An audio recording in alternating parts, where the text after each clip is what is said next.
Nah, sekarang saya cabut dulu. Nah, ini sudah saya cabut. Nah, ini ya. Nah, sekarang saya akan jumper pakai kawat ya. Soketnya akan saya jumper. Ini ya, pakai besi ini saya akan jumper seperti ini. Kalau misalnya di jumper si kompresornya jalan, nah berarti ini dipastikan. Assalamualaikum warahmatullahi wabarakatuh. Ketemu lagi dengan saya di channel Muslim Kreatif. Sobat-sobat, kali ini saya akan berbagi cara memperbaiki AC mobil. Nah, ini mobilnya mobil Xenia. Nah, sobat-sobat, kerusakan AC mobil ini AC-nya tidak dingin ya, tidak dingin. Jadi si anginnya keluar tapi tidak dingin ya. Nah, sekarang kita tes kerusakan AC-nya. Nah, sekarang saya hidupkan dulu mesinnya. Bismillahirrahmanirrahim. Nah, sudah nyala. Kemudian kita hidupkan AC-nya. Nah, ini bagian AC-nya kita pulkan. Nah, kita on-kan ya. Bismillahirrahmanirrahim. Nah, sahabat-sahabat, ini anginnya keluar ya, anginnya keluar, tapi ini tidak dingin ya. Nah, seharusnya kalau misalnya AC-nya yang normal, begitu kita on-kan atau kita pindah ke angka 1, nah ini harusnya terdengar suara mesin menjadi berat ya. Nah, ini tidak ada perubahan ya suara mesinnya. Kita putar-putar ini juga tidak ada perubahan. Baiklah sobat-sobat, mari kita perbaiki AC-nya. Nah, sekarang saya akan matikan dulu ya mesinnya. Nah, sobat-sobat, kerusakan seperti ini bisa disebabkan dari ini ya, dari kompresornya yang tidak jalan. Nah, untuk itu yang pertama kita harus periksa adalah bagian kompresor ya, apakah jalan atau tidak. Nah, sekarang saya akan buka dulu ya si kap mobilnya. Untuk membuka kap mobilnya akan saya skip dulu. Nah, sobat-sobat, kap motornya sudah saya buka ya. Nah, ini kondisi mesinnya. Nah, sekarang kita lihat si kompresornya apakah dia nyala atau tidak. Nah, sekarang saya dekatkan dulu ya si kameranya. Kita lagi gas. Nah, sobat-sobat, ini adalah kompresor AC. Nah, sekarang kita akan tes apakah si magnet klaknya ini berputar atau tidak. Nah, untuk menentukan berputar atau tidak, saya akan kasih saya akan kasih selotip kertas ini supaya terlihat putar tidaknya. Nah, ini saya siapkan. Nah, saya akan tempel di sini ya. Nah, kalau misalnya si magnetnya klaknya berputar, si selotip ini akan terlihat berputar ya. Nah, sekarang saya akan hidupkan dulu ya mesinnya. Saya akan hidupkan dulu.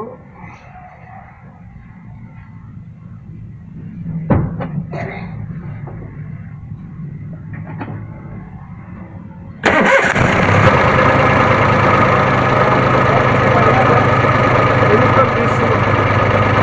Nah, sobat-sobat, kita lihat ya, ini kondisi AC-nya sudah saya hidupkan ya. Tapi ini si kertas ini tidak muter ya. Harusnya kalau misalnya AC dihidupkan, ini si magnet kaknya ikut berputar ya. Jadi si ininya harus berputar ya, si ininya. Nah, ini pastikan dari kompresor ya. Nah, ini bisa jadi dari kompresornya yang bermasalah, bisa jadi dari setrumnya yang tidak ada ya sobat. Nah, sekarang saya akan matikan dulu ya mesinnya.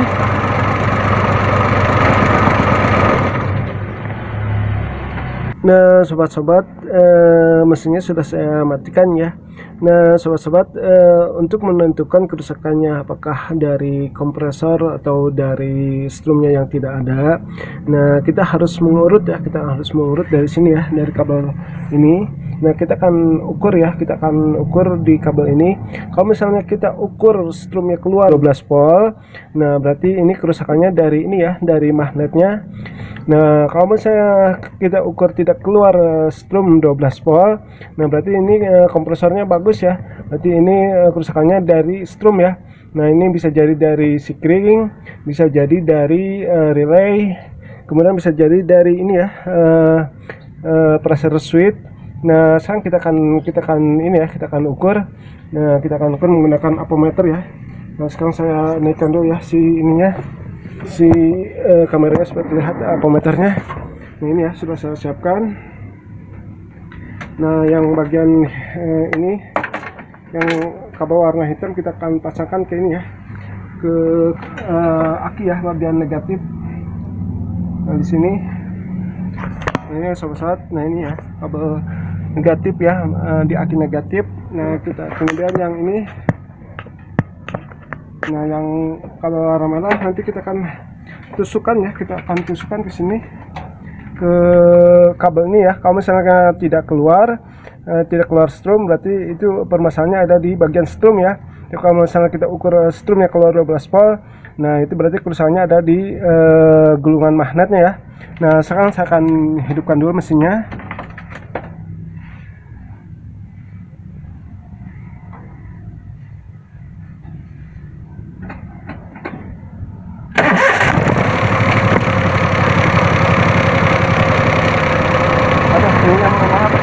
Otomatisnya jatuh. Nah, sekarang kita akan ukur ya, kita akan ukur sistemnya keluar atau tidak. Nah, kita ukur di sini ya. Nah, ini, nah sobat-sobat, ini tidak keluar ya, tidak keluar sama sekali. Ini kosong. Nah, ini pastikan kompresornya bagus ya. Ini kita tinggal urut ya, apakah si siklinya bagus, kemudian relaynya, kemudian si pressure switchnya. Nah, sekarang saya akan matikan dulu ya si mesinnya.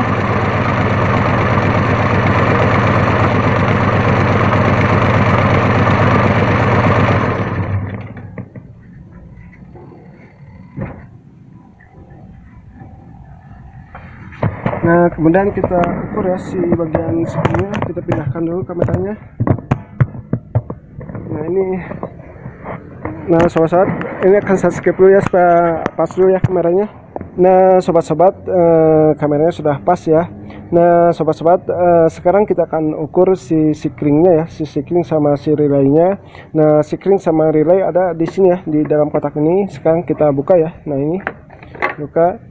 Nah, sobat-sobat, untuk melihat apa di mana si sikringnya, si sikring magnet itu, kemudian si relay magnet. Nah, kita akan lihat dari bagian ini ya, di bagian ini. Nah, ini ya tertulis ini ya, ada MGC ya. Nah, ini MGC, ini magnet clock ya. Kemudian si relaynya ini ya. Nah, ini MGC sama ini relaynya juga. Nah, ini di sini ya. Nah, ini sobat-sobat, yang ini satu, kemudian yang ini satu ya. Nah, sekarang kita akan ukur ya, kita akan ukur. Nah, ini saya sudah siapkan. Kita ini dulu ya, ini. Nah, ini jalan ya, jalan 13 volt. Nah, ini yang warna merah ini ya, kita akan ukur apakah si siklingnya jalan atau tidak. Nah, ini jalan ya, 13 volt. Kemudian yang sebelah sininya, nah ini dipastikan ini bagus ya. Tapi kalau misalnya ini jalannya cuma salah satu, nah itu berarti si siklingnya putus ya. Tapi kalau misalnya jalan dua-duanya seperti ini, nah ini siklingnya bagus ya. Kemudian kita akan ukur si ini ya, si relay ini. Nah, ini ya relay magnet clocknya. Nah, sobat-sobat, untuk mengukurnya ini agak rumit ya untuk mengukir relay ini. Nah, ini relay ini, fungsi relay ini sebagai saklar otomatis ya. Nah, daripada kita akan ukur, kita akan pindahkan aja ya.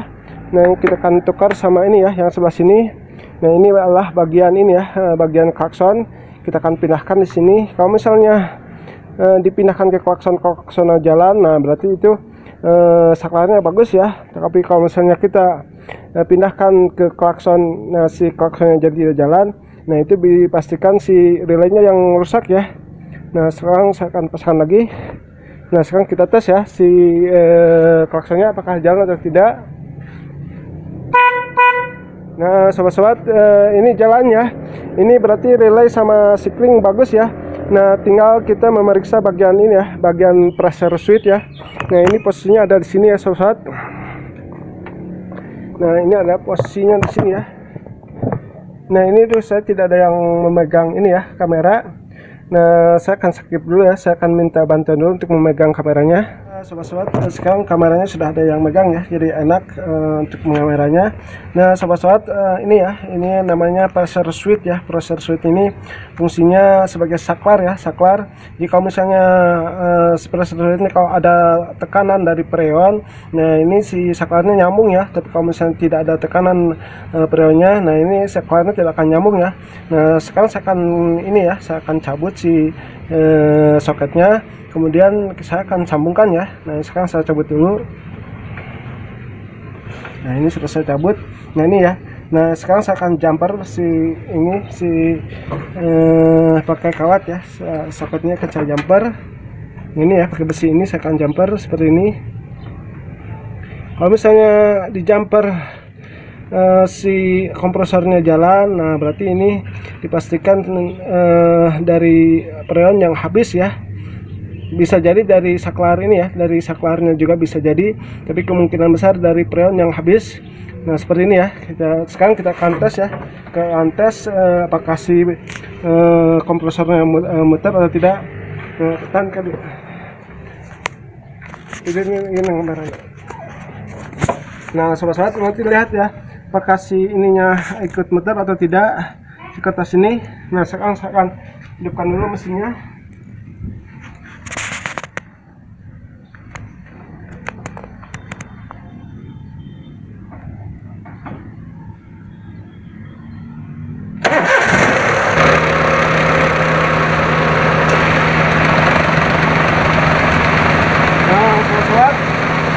Nah, sekarang saya ikut nyala ya. Nah, ini dipastikan dari ini ya, dari freon yang habis ya, sobat. Nah, sobat-sobat, ini dipastikan dari freonnya yang habis ya. Nah, sekarang kita akan isi ya, kita akan isi si freonnya. Tapi sekarang saya akan siapkan dulu ya alat-alatnya. Nah, untuk mempersiapkan alat-alatnya akan saya skip dulu ya, saya skip dulu. Nah, sobat-sobat, alat untuk pengisian AC-nya ini sudah siap ya. Nah, alat-alatnya yang pertama ini ya, ini satu buah manifold. Nah, kemudian dua buah selang dan satu buah freon ya. Nah, ini freonnya. Nah, sekarang kita akan mengisinya. Nah, sekarang kita akan pasangkan dulu ya si freon ke kabel ini. Nah, sobat-sobat, dikarenakan HP-nya ini baterainya sudah semakin mau habis, jadi untuk pemasangan ininya atau pemasangan pengisian AC-nya ini akan saya skip ya, dikarenakan baterainya akan habis. Nah, untuk itu akan saya skip dulu. Sobat-sobat, ini proses pengisian freon ya. Tapi maaf, ini pengisiannya tidak saya bikin video lengkap ya, karena kan ini tadi ada kesalahan. Nah, ini prosesnya ya, tadi. Nah, ini kisaran di angka 30 PSI ya. Nah, ini sudah.